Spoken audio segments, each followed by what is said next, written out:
Yo, what is up guys? Jericho, how y'all doing? Hope you're doing well. Today I got you guys with an infinite chaos reach build that literally feels illegal to use. So here we are, we're going to break it down. I'm going to tell you what you need to put on, what you need to equip, and what you could use for this build to make it insanely good and insanely overpowered. Let's get into it. Alright, for the subclass, we're going to start off with, of course, Arc. So basically you want to equip the Chaos Reach Super because this is what we're going to be using for this build. Also equip Healing Rift or Empowering Rift, you can choose whichever. Balance Glide, any of these, your choice. You want to put on Chain Lightning. So it says extended range melee that jolt your target and chains lightning to nearby targets, while amplified it creates an additional set of chains. The reason why we're going with this is because we want to get as much jolting as possible, so that way then we can keep getting our Ionic Traces back and basically extend the energy that we get from Ionic Traces. That will boost our super gains to insane levels of gain. So basically getting our super back instantly almost. Arc Bolt Grenade, you can go for any of these. I don't have any of the other ones unlocked because I don't really use Arc on Warlock or anything. I don't really use Warlock. I'm a Hunter main, but I do swap classes. You can use Storm Grenade. Any of these other grenades will do fine, but I'm just using Arc Bolt Grenade because why not? For the aspects, we're running Arc Soul. Cast a rift to create an Arc Soul that fires the targets in front of you. Allies can pass through your rift to get an Arc Soul. Your rift charges faster when allies are near. While amplified, your Arc Souls are supercharged and gain increased fire rate. Arc Soul damage is scaled by the enhanced benefit of the grenade stat. Now, the reason we're going with this is so that we can get that Ionic Traces more faster and we can get amplified as well from this. Basically, it's a double damage essentially because of the Arc Soul being in the Rift, and you get more damage when you're using your arc weapons. So that's where we're running this. We have Electrostatic Mind.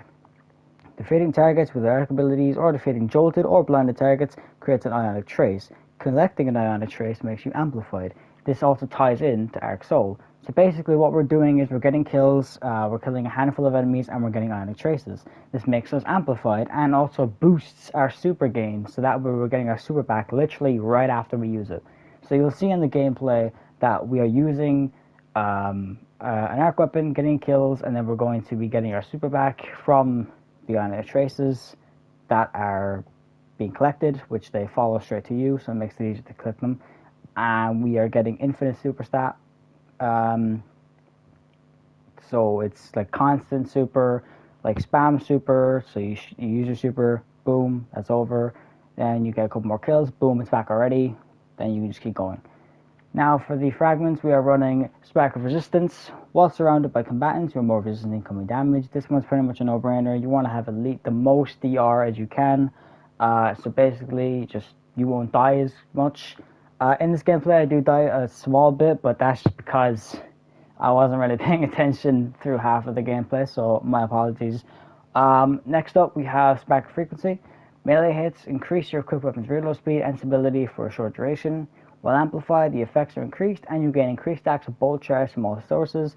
So basically, with Chain Lightning, we are getting amplified from Electrostatic Mind, and we're also increasing the effects of Spark Frequency, and our melee is getting more and more of our reload speed and stability up for a short duration. So basically makes reloading our arc weapons and stuff really quick and not have to worry about taking ages to reload.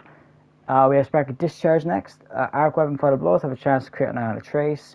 Collecting an Ionic Trace grants you a stack of bolt charge, ties into Spark Frequency.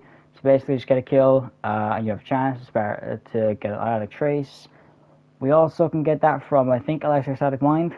So basically you have like two other sources of getting Ionic Traces. Last but not least is Spark of Shock. Your arc grenade, jolt targets, basically ties into arc bolt grenade or storm grenade or pulse grenade or whichever grenade you're running. So makes it easier to get jolting from those grenades. Alright, now moving on to the armor mods. So for the helmet, we're running the Lumino Potent set. So basically what it does is, while amplifies your fusion rifles, linear fusion rifles, and heat weapons gain increased handling, reload, and vent speeds. Shock and clear, 4-piece. Final blows with jolt or against jolted combatants create Ionic Traces. This is perfect because we're trying to get as many Ionic Traces as we can so we can get our super back insanely quick. So if you don't have the Lumino Potent set, I would recommend to go out there, do some Vanguard ops, and get the tier 5 set, and then you should be good to go. Now, for our mod for the super mod, we just put on super mod, and if you have anything like, you know, the general armor mod or something, that will allow you to put +5 on anything, put +5 super. Harmonic Siphon, Rapid Arc Weapon Final Blows, creating our power, basically helping us get our super even more quicker. And then double super font, collecting another power causes you to gain 1 temporary armor charge. You gain a bonus to super stat while you have an armor charge. Armor charges decay over time. So basically, it's adding more and more stat to our super. So right now I'm at 120 super, so that means I'll be getting 160 because of the double, because of 20 that it goes up. So I'm getting 160 super stat, which makes our super come back even more quicker. For the gloves, we're running super mod, balance tuning because I don't really want to use any of the other ones. And then we're running double grenade font, so we get extra grenade. So my grenade's only at 21, so that means it'd be about 61. Bolstering detonation grants class ability energy when you cause damage with a grenade. Makes us getting the rift easier to get and more quicker, thanks to bolstering detonation. And for my class is also at 86, so we'll get it back a slight bit faster, not insanely quick, but we'll get it back a slight bit faster. Therefore, we can get Arc Soul and we can keep outputting good damage and getting on the traces. For the robes or the chest armor, basically just go whatever is like your activity you're doing for in terms of DR. So basically, if you're doing an activity that has arc enemies and solar enemies, you want to run this. Concussive damper is simply just a must, has to be put on. So it reduces the incoming area of effect damage from combatants, and then pair that with these two or whichever. There's a few here you can choose from, like solar, void, stasis, strand, whichever. Just pick any that you're doing an activity that has these enemies types, and just equip them. So basically, it's like activity specific. Alright, for the legs and for the exotic piece, we are running the Geomax stabilizers. Damaging targets with Chaos Reach extends its duration. Collecting Ionic Traces grants you energy for Chaos Reach. Sprinting while near max bolt charge will grant stacks over time. So basically, this is helping us to get our super back super quick because we're collecting Ionic Traces, and it grants even more energy because we're pairing it up with our armor mods plus our fragments and our aspects. So basically, it just means that we're getting a lot, like tons and tons of energy for our super, and make it a comeback like literally right after we use it. So I'm running triple arc weapon surge because I'm running an arc weapon. So basically we get a small bonus to our arc weapons because we will have an armor charge. So it says your arc weapons gain a small bonus to damage while you have any armor charge. Your armor charge now decays over time, so basically we can stack this and get extra damage on our arc weapons, therefore making it much more easier to get the kills in much harder content. Last but not least, we have the Warlock Bond. We are running the Reaper for basically getting our class ability. Shortly after using our class ability, your next final blow spawns a orb of power. So basically we're getting tons of orbs from this anyways. So basically there's just extra orbs. Powerful Attraction automatically collects nearby orbs of power when you activate your class ability. Again, makes it easier to get the orbs because you don't want to have to be running around to pick them up, so this makes it automatically pick them up. And last but not least, Time Dilation. Your decaying armor charge has a longer duration, therefore we can keep it longer because we are going to be using a lot of armor charge in this build, so we can get a bunch of armor charge, we can keep it for longer, and we can use our abilities longer. For the artifact, we're running Tablet of Ruin. So basically, Tablet of Ruin is the best you can pair this with. So as you can see here, top left works best with elements, arc, strand, void, and prismatic. So for the first perk, we are running the electric. Defeating arc debuff targets grants bolt charge. Rapidly defeating arc debuff targets spawns an overpower and heals a small portion of health. So obviously this one is basically using our arc weapons or whatever you're using to get more and more bolt charge, which is also a pivotal part in our build. Next up is Elemental Siphon. Rapid final blows with a kinetic weapon or a weapon matching your equipped super. Create an elemental pickup that matches your equipped super. Elemental pickups grant matching super energy when they are collected. This is how we are getting extra and extra super energy for our Chaos Reach and making it easier to get it back and much more faster. Next up we have Flashover. When you gain maximum bolt charge, you also become amplified. Lightning bolts deal more damage. So we are basically going to be like pretty much constantly amplified with this. So we're gaining maximum bolt charge, we become amplified, and then lightning bolts deal extra damage thanks to flashover. Photonic flare. Defeating an exhausted or severed target with arc damage releases a blinding burst. Exhausted targets deal reduced outgoing damage. So it's applied with the, I think it's Overload if I'm correct. So exhaust is applied by Overload, disrupting combatants or by weapons with the Psycho Hack or Subjugation origin traits. Now, I will get to the weapons in a second, but the weapon we are using is an Overload weapon, and I will explain that after we've covered the artifact. So, Unraveling Orbs is next. Picking up an Overpower, Overtangle grants strand weapons and Raveling rounds. This will make sense in just a bit. Limit Break, casting a super while you are critically wounded or have an elemental buff matching your super element grants a period of increased super damage. Basically, just tons of Chaos Reach damage, essentially. And last but not least, we have Elemental Supercharger. Defeating exhausted or severed targets with weapons that match your super element grants super energy. This is also another way of how we're getting more and more super energy, because you can see exhaust is applied by disrupting combatants. Overload, because basically Overload weapons will apply exhaust, and it says defeating exhausted or severed targets with weapons that match super grant super energy. So that's basically how we're getting extra of our super, and we're getting it back really quick. Alright, for the weapons, we're running Festival Flight. You can get this from inside, I think it's the Tenet of Bravery in the Solstice weapon engrams, I believe. So we're running this for one of our things, which is Unraveling Orbs. Ideally, the roles you kind of want are mainly like Demolitionist or like Hatchling, which I got right here. If you don't get these roles, keep trying till you get them. If you have tons of legendary marks saved up, just basically just go on a spree and keep going until you get the Festival Flight with either that role, this one, or that one. Doesn't really matter, as long as you have at least one of them. Just makes life so much easier. For our energy weapon, we are running the Snipe Hunt Mark 47. This can be earned from the SRL or Sparrow Racing League.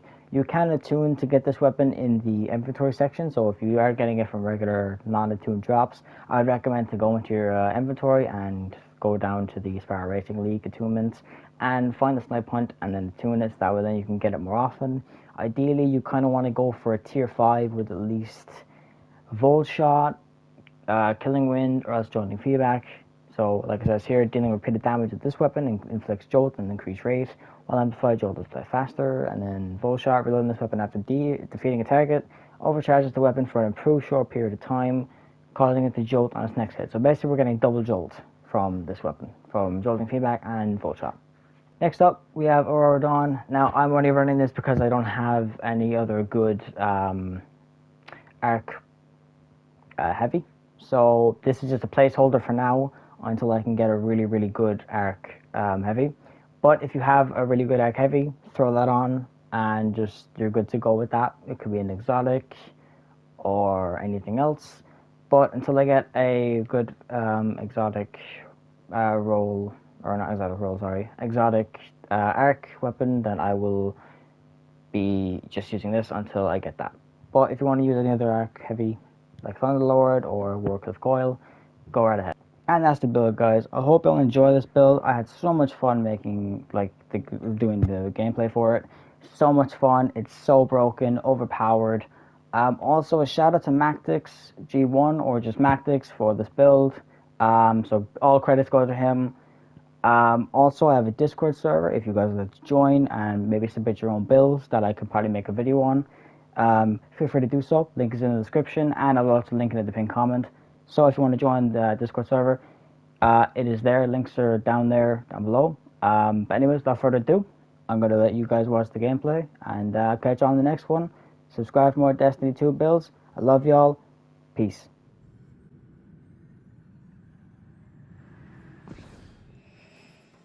Transmitting the first decrypted message. He's been drinking more and more of that royal slop. I've seen him pawing at the ear for hours. Eyes glazed over. There's another alignment tomorrow. Maybe I can slip the hangar and get lost before anyone notices. I know a few Guardians who might want to hear what I've seen.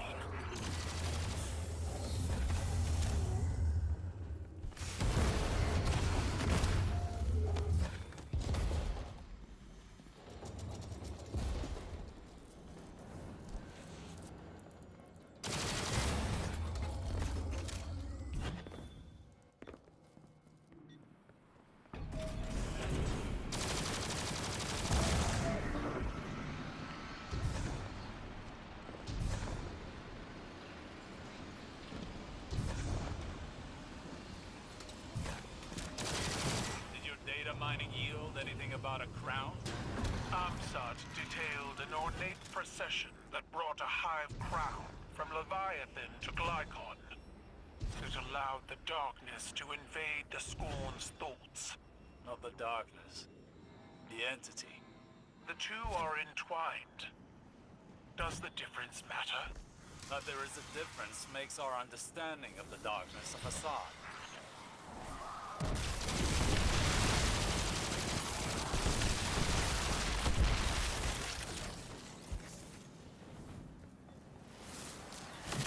What do you presume they are? The crown, the entity? Idols.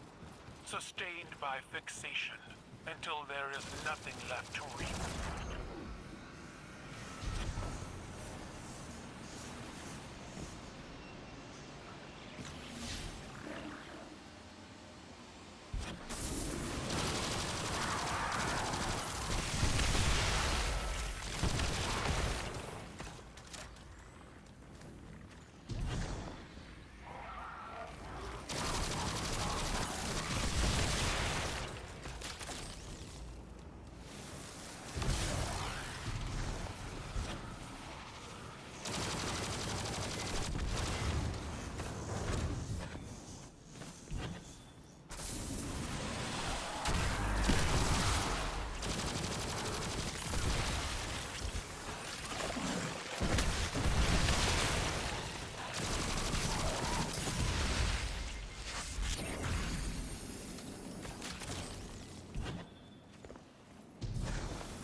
seems Callus has fled.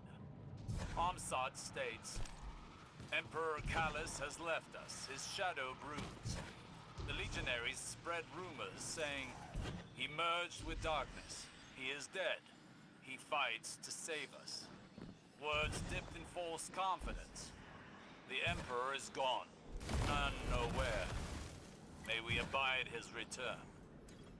No, it is a trick. He is hiding here or elsewhere. He did not simply vanish. Paradise and prison cannot.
Another decrypted entry. We hit Acheron's wall and sank. Straight down to the deep. Lies in a bad way after the dive, all twisted. I'm all twisted. Whole crew rattling around in my skull like they're thinking for me. Scorn. What they used to be, what they are now. Dive must have opened the cells. Someone's gotta clip their horns, especially the big one. Or we're dead.